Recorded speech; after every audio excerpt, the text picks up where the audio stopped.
விஜய் அவரோட நிகழ்ச்சிக்கு பிரசாந்த் கிஷோர் தேவைப்பட்டார்னு நீங்கள் நினைக்கிறீங்களா? விஜயை விட பிரசாந்த் கிஷோர் தன்னை பெரிய ஆளாக காட்டுறது விஜயை டம்மி பண்ணுது.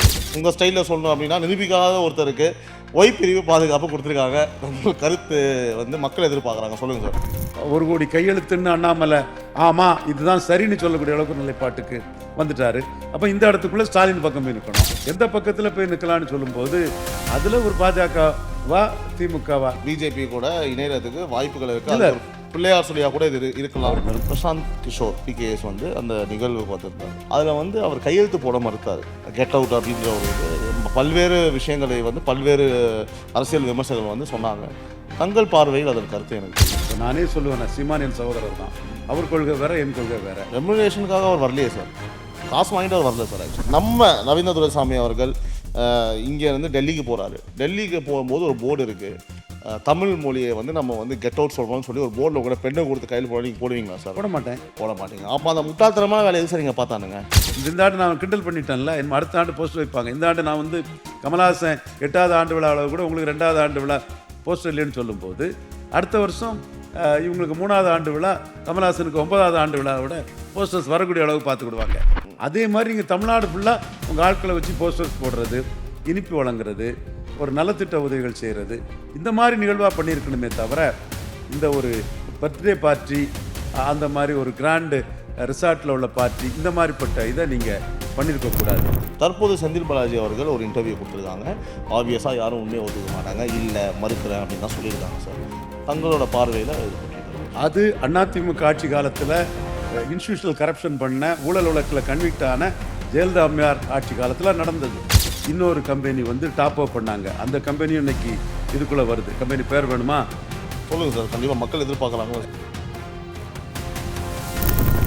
என்னைக்குமே ஜெயலலிதா அம்மையார் யாரையும் மதிச்சதே கிடையாது. ஜெயலலிதா அம்மையார் யாரோட பின்புலத்திலையும் அவங்க உணர்ந்ததும் கிடையாது, இருந்ததும் கிடையாது. அவங்க அயல் லேடி தான் போடுவாங்க. தைரியமாக இருக்கக்கூடிய ஒரு நபர். ஓகேங்களா? முடிங்க, நானும் சொல்லிடுறேன். நான் ஏன் இதை சொல்கிறேன் அப்படின்னா சார், நீங்கள் சொல்கிறது இன்ஃபர்மேஷன்லாம் நீங்கள் சொன்ன மாதிரி உண்மையாக இருக்கலாம், அதை நான் மறுக்கலை. நான் என்ன சொல்கிறேன் அப்படின்னா, லைவாக இருக்கிற விஷயத்தை பேசுவோம். இன்றைக்கி இந்த ஊழல் நடந்துட்டு இருக்கு. Modi should the place for ஜெயலலிதாங்கிறதும் வரலாறு. மோடியா லேடியான்னு ஜெயலலிதா அம்மையார் கேட்டாருங்கிறதான் தமிழ்நாட்டில் 100க்கு 999 பேர் சொல்லுவான்.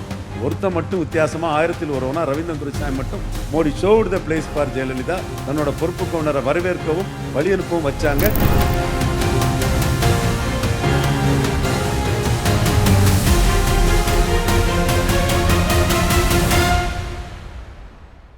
This video is sponsored by Classic Colors, Style and Comfort. Casual shirts with classic elegance. Epic Toyota, the new landmark of Anna Salai. Chennai Podcast Studio, unleashing powerful conversations with black magic cameras. Shubh Cards, the premium wedding invitations, Abhiramapuram, Chennai. Cresco Cars, leading dealers of Maruti Suzuki. வணக்கம் and welcome to Times of Republic's Times talk with CB Naveen. இன்றைக்கி நம்மளோட பார்த்தீங்கன்னா அரசியல் விமர்சகர் திரு ரவீந்திரன் துரைசாமி அவர்கள் நம்மளோட கலந்துக்கிறார். பல்வேறு அரசியல் விஷயங்களை பற்றி நம்ம பேசலாம். சார் வணக்கம் சார். வணக்கம் நவீன். சார் எப்படி இருக்கீங்க? நல்லா இருக்கேன் நவீன். சார் லாஸ்ட் வீடியோ ஒரு பெரிய பிளாஸ்ட்டு. கமெண்ட்ஸ் எல்லாமே சூப்பராக இருந்தது. கடந்த ஒரு 10 நாட்களில் பல்வேறு நிகழ்வுகளை நம்ம பார்த்துருப்போம் சார். அதில் இன்றைக்கு சூழலில் இன்னைக்கு லேட்டஸ்ட்டாக உங்களோட நண்பர் விஜய் அவர்களுக்கு ஒய் பிரிவு பாதுகாப்பு கொடுத்துருக்காங்க. அதை பற்றி நீங்கள் என்ன நினைக்கிறீங்க? ஏன்னா நீங்கள் தான் சொன்னீங்க லாஸ்ட் இன்டர்வியூவில், ஜெயிக்கட்டும் பார்க்கலாம், எதுவாக ஓட்டு வாங்கட்டும் பார்க்கலான்னு சொன்னீங்க. ஸோ ஓட்டு வாங்காத ஒருத்தருக்கு, உங்கள் ஸ்டைலில் சொல்லணும் அப்படின்னா நிரூபிக்காத ஒருத்தருக்கு ஒய் பிரிவு பாதுகாப்பு கொடுத்துருக்காங்க. கருத்து மக்கள் எதிர்பார்க்குறாங்க. சொல்லுங்கள் சார். ஒய் பிரிவு பாதுகாப்பு கொடுத்த நியாயம்தான், கேட்டிருப்பாரு, கொடுத்துருப்பாங்க. இது தகுதியானவர் தான். ஒரு திரைக்கலைஞர் வெளியே போகும்போது அவருக்கு த்ரெட் இருக்கும். அந்த த்ரெட்டில் இருந்து அவரை சேஃப்கார்ட் பண்ணுறது அரசுகளின் கடமை. மாநில அரசும் அதை கொடுக்கணும், மத்திய அரசும் கொடுக்கணும். மத்திய அரசு கொடுத்துறது மத்திய அரசோட ஒரு நல்ல எண்ணத்தை காட்டுது. இது நல்ல எண்ணத்தை காட்டுதுன்றது நம்ம விட முடியாது சார். பிகாஸ் எந்த ஒரு நிகழ்வும் அரசியல் தான் பார்ப்பாங்க. பாதுகாப்பை பொறுத்த அளவுக்கு உங்களுக்கு இஷ்யூ பண்ணுறது பிஜேபி, மத்திய அரசு. இதில் ஏதாவது அரசியல் நிகழ்வு பார்க்கலாமா? இல்லை அரசியல் சார்ந்த ஒரு விஷயங்கள் இருக்கா? அரசியல் பின்புலம் இருக்கா? ஏதாவது கொக்கி போடுறாங்களா? இல்லை, அவர் திமுக எதிர்ப்பு, பாஜக எதிர்ப்புன்னு சொல்கிறாரு. ஆனால் முழுக்க முழுக்க பாஜகவுக்கு ஆதரவாக செயல்படக்கூடிய கவர்னர் RN ரவியை பார்த்து தான் அண்ணா யூனிவர்சிட்டி அந்த பாலியல் இது சம்மந்தமாக உள்ள புகார் கொடுத்தாரு. பொள்ளாச்சியை பற்றி அவர் பேசலை. அப்போது அவர் ஒரு கட்டத்துக்குள்ளே ரெண்டில் ஏதாவது ஒன்றை விடணும். உள்ள பாஜக எதிர்ப்பை கைவிடணும், அல்லது திமுக எதிர்ப்பை கைவிடணும், இல்லை ஏதாவது ஒன்றை கைவிடும் போது பாஜக எதிர்ப்பை கைவிடலாங்கிற எண்ண ஓட்டத்தில் அவர் செயல்படலாம். ஏன்னா கவர்னரே வேண்டான்னு தீர்மானம் போட்டவர் கவர்னர்கிட்ட போய் அந்த இதெல்லாம் கொடுக்குறாரு. கவர்னர் இந்த ஒய் பிரிவு பாதுகாப்புலேயும் கவர்னருக்கும் ரோல் இருக்கும்னு நான் யூகிக்கிறேன். ஸோ நீங்கள் சொல்கிறது போல் ஒரு பிரேக்கிங் மேபி வந்து பார்த்தீங்கன்னா பிஜேபி கூட இணையறதுக்கு வாய்ப்புகள் இருக்குது. அது ஒரு பிள்ளையார் சொல்லியாக கூட இது இருக்கலாம். அவர் நிர்மலா சீதாராமன் அம்மையார் விஷயத்தில் பெரியார் இதில் மறுப்பெல்லாம் சொல்கிறாரு. ஆமாம் சார், அதையும் நாம் மறுக்கல்ல. ஆனால் அவர் 2 எதிரி திமுக பாஜகன்னு சொல்கிறாரு. இன்றைக்கி பாஜகவுக்கும் திமுகவுக்கும் இடையில் போட்டிங்கிற அளவுக்கு அரசியல் அரங்கம் போயிட்டுருக்குது. மும்மொழி கொள்கை இதில் வந்து அப்போ நீங்கள் திமுக தான் சப்போர்ட் பண்ணணும் மும்மொழி கொள்கை விஷயத்தில். அப்படியே அங்கேயும் இல்லாமல் இங்கேயும் இல்லாமல் ஆற்றுல ஒரு கால் சேத்துல ஒரு கால் வச்சுக்கிட்டு போக முடியாதுல்ல. இஷ்யூ பெஸ்ட்டாக either you have to be with DMK or பிஜேபிங்கிற லெவல் இஷ்யூ போயிட்டுருக்கு. மும்மொழி கொள்கையை ஆதரித்து கையெழுத்து வேட்டையில் அண்ணாமலை இறங்கிட்டாரு. 1 கோடி கையெழுத்து போகிறாரு. அது 67 உள்ள காலகட்டம் வேறு, இன்னைக்கு உள்ள காலகட்டம் வேறு. இன்னைக்கு குளோபலைசேஷன், லிபரலைசேஷன், மைக்ரேஷன் இதெல்லாம் பண்ணும்போது மொழிக் கொள்கையில் மக்கள் மத்தியில் உள்ள அந்த தீவிரத்தன்மை, 67 துப்பாக்கிச்சூடு மரணங்கள், ஆட்சி மாற்றத்துக்கு அதுவும் காரணமாக இருந்த ஒரு சூழ்நிலை போய் நேரு உறுதிமொழியை சட்டமாக்க முடியலை. இப்படி பல அம்சங்களுக்கு பிறகு மொழிக் கொள்கையில் இந்த நாட்டுக்குள்ளே 1 கோடி கையெழுத்துன்னு அண்ணாமலை ஆமாம் இதுதான் சரின்னு சொல்லக்கூடிய அளவுக்கு நிலைப்பாட்டுக்கு வந்துட்டாரு. அப்போ இந்த இடத்துக்குள்ளே ஸ்டாலின் பக்கம் போய் நிற்கணும். அப்போ நீங்கள் ஏதாவது ஒரு பக்கம் நின்னாகுன்னு சொல்லும்போது எந்த பக்கத்தில் போய் நிற்கலான்னு சொல்லும்போது அதில் ஒரு பாஜகவா திமுகவா ரெண்டாவது ஒருத்தரை தான் எதிர்க்க வேண்டிய ஒரு சூழ்நிலை வரும்போது திமுகவை எதிர்த்தா போதும் பாஜகவை எதிர்க்காண்டாங்கிற ஒரு எண்ண ஓட்டத்தில் நீங்கள் செயல்படலாம். ஏன்னா கடைசியாக ஏதாவது ஒரு முடிவு எடுத்து தான் ஆக வேண்டியது இருக்கும். மேபி மத்திய அரசு மாநில அரசு ரெண்டுத்தையுமே எதிர்த்துட்டு நம்ம எப்படி அரசியல் பண்ண முடியும்? அப்படி கூட விஜய் போன்றவங்க வந்து அரசியல் பண்ணுறது சிரமங்கிறதான் கருத்து. Correct sir. இப்போ அடுத்த கேள்வி, கொஞ்சம் இடைவேளை இருந்தாலும் இந்த கேள்விக்கு ரவீந்திரன் துரைசாமி அவர்களோட ஒப்பீனியனை வந்து மக்கள் தெரிஞ்சுக்கணும்னு ஆசைப்படுறாங்க. அவரோட கருத்து எதுக்குன்னு கேட்டிங்கன்னா, பிரசாந்த் கிஷோர் பிகேஎஸ் வந்து அந்த நிகழ்வுக்கு வந்திருந்தார். உங்களுக்கு தெரியவும் இல்லை சார். அதில் வந்து அவர் கையெழுத்து போட மறுத்தார். ஒரு போர்டு வச்சுருந்தாங்க, கெட் அவுட் அப்படின்ற ஒரு இது. பல்வேறு விஷயங்களை வந்து பல்வேறு அரசியல் விமர்சகர்கள் வந்து சொன்னாங்க. தங்கள் பார்வையில் அதன் கருத்து எனக்கு தெரியும் சார். இல்லை, இவருக்கு ஃப்ரெண்டாக வந்திருக்காருங்கிறதுக்காக இவருக்கு ஒரு ரெமுனரேஷன் வாங்கி இவருக்காக ஒர்க் பண்ண வந்திருக்காருங்கிறதுக்காக இவர் கொள்கைகளை அவர் ஏற்றுக்கணும்னு அர்த்தம் இல்லை இல்லையா? இப்போ நானே சொல்லுவேன், சீமான் என் சகோதரர் தான், அவர் கொள்கை வேற என் கொள்கை வேற. ரெமுனரேஷனுக்காக அவர் வரலையே சார், காசு வாங்கிட்டு அவர் வரல சார். ஆக்சுவலி அவர் வந்து பார்த்தீங்கன்னா அவர் ஸ்டேட்மெண்ட் என்ன சொன்னார்னா, அவர் எலெக்ஷனில் நிற்கும் போது விஜய் ஹெல்ப் பண்ணுறேன்னு சொல்லியிருந்தாருங்களாம். அதனால தான் அவர் வந்துன்னு சொன்னார். ஓகே, இஃப் இட்ஸ் அவர் கட்சி வேற இவர் கட்சி வேற, இவர் கட்சி கொள்கை அவர் கட்சி ஏற்றுக்கணும் கட்டாயம் இல்லை. Okay sir. இல்லை இப்போது ரிட்டர்னர்னாலும் ஏற்றுக்கணும்னு கட்டாயம் இல்லை. ரிட்டர்னர்னால் அதுக்குள்ளே வேலையை பார்ப்பார். ஃப்ரெண்டுன்னா கொள்கைகள் வேற இருக்கணும். இப்போ அதில் கையெழுத்து போடணும்னா ஆதவர்ஜுனா கையெழுத்து போட வேண்டியதுதான், அல்லது அந்த கட்சியில் இருக்க முடியாது. புஷியானது கையெழுத்து போட வேண்டியதுதான். இவர் இன்னும் யார் பேர் வரமாட்டேங்குதே அந்த கட்சிக்குள்ள பேர், அவங்க பேர் கூட உங்கள் வாயில் நுழைய மாட்டேங்குது சார். ராஜ்மோகன் கையெழுத்து போட வேண்டியதுதான். சார் எனக்கு ஒரு டவுட்டு சார், அதை விடுங்க. நான் இப்போ ஸ்ட்ரைட்டாக என்ன கேட்க வரேன்னா, நம்ம ரவீந்திர துரைசாமி அவர்கள் இங்கே இருந்து டெல்லிக்கு போகிறாரு. டெல்லிக்கு போகும்போது ஒரு போர்டு இருக்குது, தமிழ் மொழியை வந்து நம்ம வந்து கெட் அவுட் சொல்கிறோம்னு சொல்லி ஒரு போர்டில் கூட பெண்ணை கொடுத்து கையில் போட நீங்கள் போடுவீங்களா சார்? போட மாட்டேன். போட மாட்டீங்க. அப்போ அந்த முட்டாள்தனமான வேலை எது சார் நீங்கள் பார்த்தானுங்க? அதுதான் அவர் அதை அவாய்ட் பண்ணிட்டு போயிட்டாரு டீசெண்டாக. அவர் பண்ணிட்டாரு சார். சார் இப்போது விஜய் வந்து ஒரு சிறிய விஷயம் பண்ணாலும் அன்றைக்கி ஃபுல்லாக நியூஸாக வருதுன்றது எல்லாருக்கும் தெரியும் இல்லைங்களா? தமிழ்நாடே உற்று பார்க்கும் ஒரு நிகழ்ச்சியாக நடந்த விஷயத்தில் கெட் அவுட் ஒரு போர்டு வச்சுட்டு நீங்கள் பிகேஎஸை போய் நீங்கள் கையெழுத்து போடுன்ற நிகழ்வை எப்படி அவங்க என்ன மைண்ட் செட்டில், அதாவது இவ்வளோ தான் உங்களுக்கு வந்து பார்த்தீங்கன்னா அரசியல் அனுபவமானு நான் கேட்குறேன். நீங்கள் ஷார்ட்டாக முடிக்கிறீங்க, கொஞ்சம் எலாபரேட்டாக நான் உங்கள்கிட்ட நான் எதிர்பார்க்குறேன். எல்லாம் ஒன்றும் அரசியலுங்கிறது ஆள் எண்ணம் தான். அவங்க ஆள் எண்ணத்தை கொண்டு நிறுத்திட்டாங்கன்னா பாராட்டிடலாம்.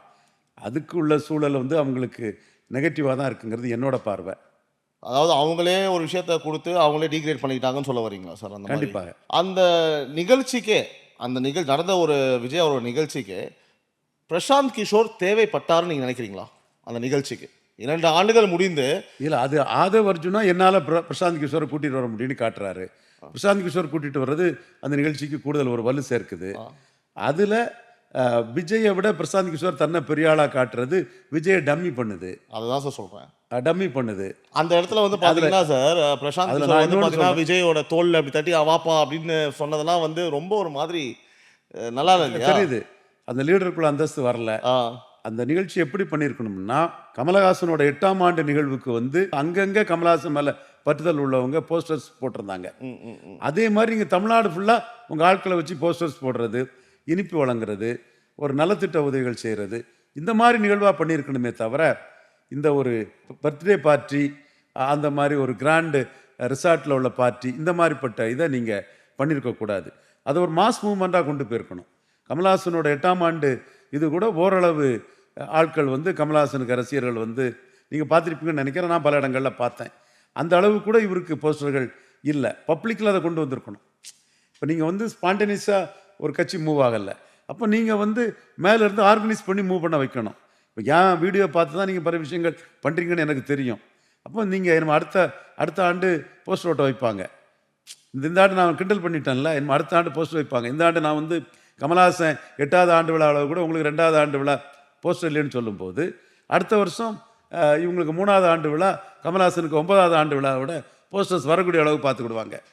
கண்டிப்பாக கமலஹாசன் கட்சி வந்து அவர் மேலே பட்டுதல் உள்ளவங்க, அவரை நம்பி பணத்தை முதலீடு பண்ணக்கூடியவங்க, எவ்வித எதிர்பார்ப்பும் இல்லாமல் பண்ணாங்க.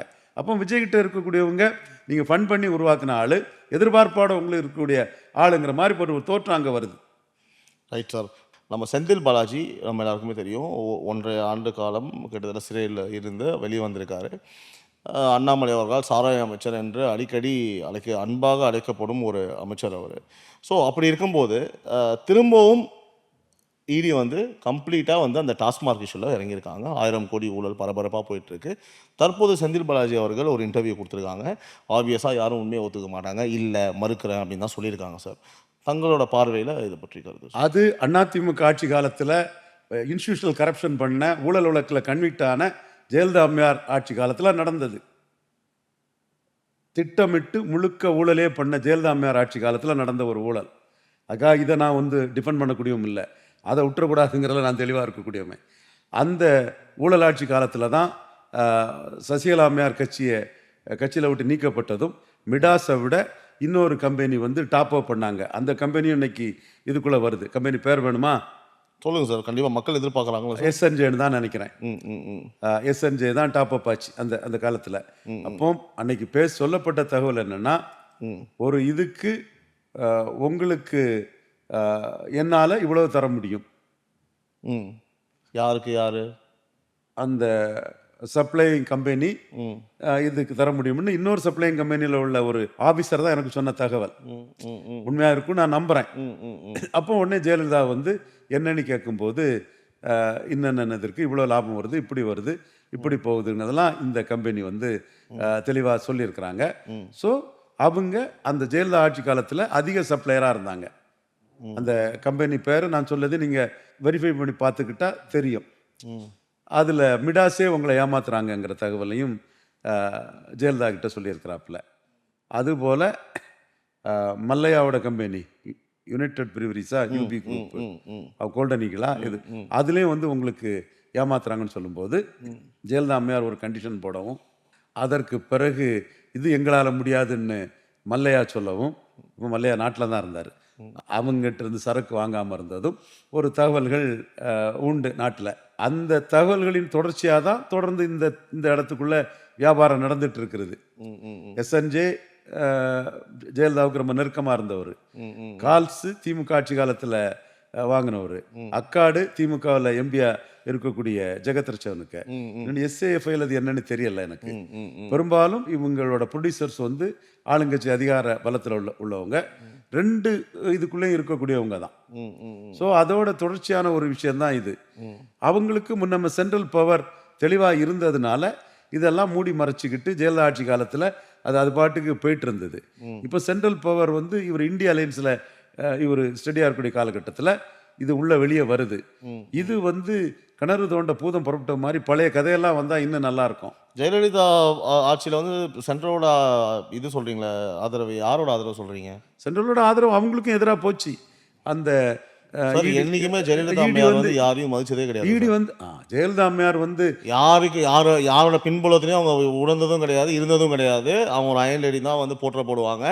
தைரியமா இருக்கக்கூடிய ஒரு நபர். ஓகேங்களா? முடிங்க, நானும் சொல்லிடுறேன். நான் ஏன் இதை சொல்றேன் அப்படின்னா சார், நீங்க சொல்றது இன்ஃபர்மேஷன்லாம் நீங்க சொன்ன மாதிரி உண்மையாக இருக்கலாம், அதை நான் மறுக்கல.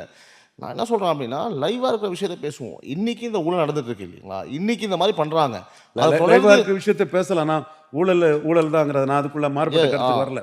நான் ஜெயலலிதா அம்மையாரை பற்றியும் பொறுப்புக்கு ஓனர் சென்னமேனி வித்யாசாகர் ராவை வரவேற்கவும் வழி அனுப்பவும் ஜெயலலிதா அம்மையார் போய் நின்னாங்க. ஆப்சிக்யூஸாக பிஹேவ் பண்ணாங்க. மன்மோகன் சிங் பிரதமராக இருக்கும்போது கன்சல்ட் பண்ணி கவர்னரை போடணும்னு சொன்னவங்க ஒரு பொறுப்புக்கு ஓனரை போய் வரவேற்றாங்க, வழி அனுப்புனாங்க. Modi should the place for ஜெயலலிதாங்கிறதும் வரலாறு. மோடியா லேடியான்னு ஜெயலலிதா அம்மையார் கேட்டாருங்கிறதான் தமிழ்நாட்டில் 100க்கு 999 பேர் சொல்லுவான். ஒருத்தன் மட்டும் வித்தியாசமாக 1000ல் ஒருவனா ரவீந்திரன் துரைசாமி மட்டும் Modi should the place for Jayalalithaa தன்னோட பொறுப்பு கவுனரை வரவேற்கவும் வழி அனுப்பவும் வச்சாங்க. ஜெயலலிதா ஆப்சிக்யூஸாக பிஹேவ் பண்ணி வரவேற்றாங்க, வழி அனுப்புனாங்கிறத ரவீந்திரன் துரைசாமி மட்டும் தான் சொல்லுவான். இந்த ஊழல் இது வந்து இந்த இன்ஸ்டியூஷனுக்குள்ளே இப்படி நடந்துகிட்டு இருக்கிறது. இது ஒரு மெகா ஏரியா. இந்த ஏரியாவை இன்னைக்கு மத்திய அரசு இதில் கை வச்சிருக்கிறது பாராட்டத்தக்கது. இதோட நிகழ்வுகள் எப்படி அரெஸ்ட் ஆவாரா சார்? வருதுங்க. செந்தில் பாலாஜி அரெஸ்ட் ஆவாரா? இதுக்கு அரெஸ்ட் ஆகிறதுக்குள்ள வாய்ப்புகள் குறைவு தான். அது நீங்கள் ஏற்கனவே கம்பேர் பண்ணி அரெஸ்ட் ஆன அதையும் இதையும் நீங்கள் கனெக்ட் பண்ணி பேசினால தான் அது அதிமுக ஊழலுங்கிற இதுல இருந்து நான் இதெல்லாம் இழுத்தேன். அல்லது பழைய முடிஞ்ச கதையை சொல்ல வேண்டிய அவசியம் இல்லை. கரண்ட் மேட்டர் தான் மக்களுக்கு தெரியும். இந்த ED செந்தில் பாலாஜி ரெய்டு என்ன ஆகும், அதில் SNJக்கு என்ன வரும், தென் கால்ஸுக்கு என்ன வரும், அக்காடுக்கு என்ன வருங்கிறது தான் நம்ம இது. அது எஃப்ஐஆர் போட்டு எந்த வகையில் சட்டம் போகுதுன்னு பார்க்கணும். சட்டம் தன் கடமையை செய்யட்டும். Ton sir. எல்லாருக்குமே தெரிஞ்ச விஷயம், இன்னைக்கு நீங்கள் டாஸ்மாக் போய் ஒரு லிக்கர் வாங்குனீங்கன்னா பாட்டிலுக்கு 10 ரூபா 20 ரூபா அதிகமாக வைக்கிறாங்கன்னு எல்லாருக்குமே தெரிஞ்ச விஷயம் தான் சார். இதில் யாரை வந்து ஏமாற்றணும்னு பார்க்குறாங்க. இதில் ஊழல் நடக்கலன்னு நீங்கள் எப்படி சொல்ல முடியும்?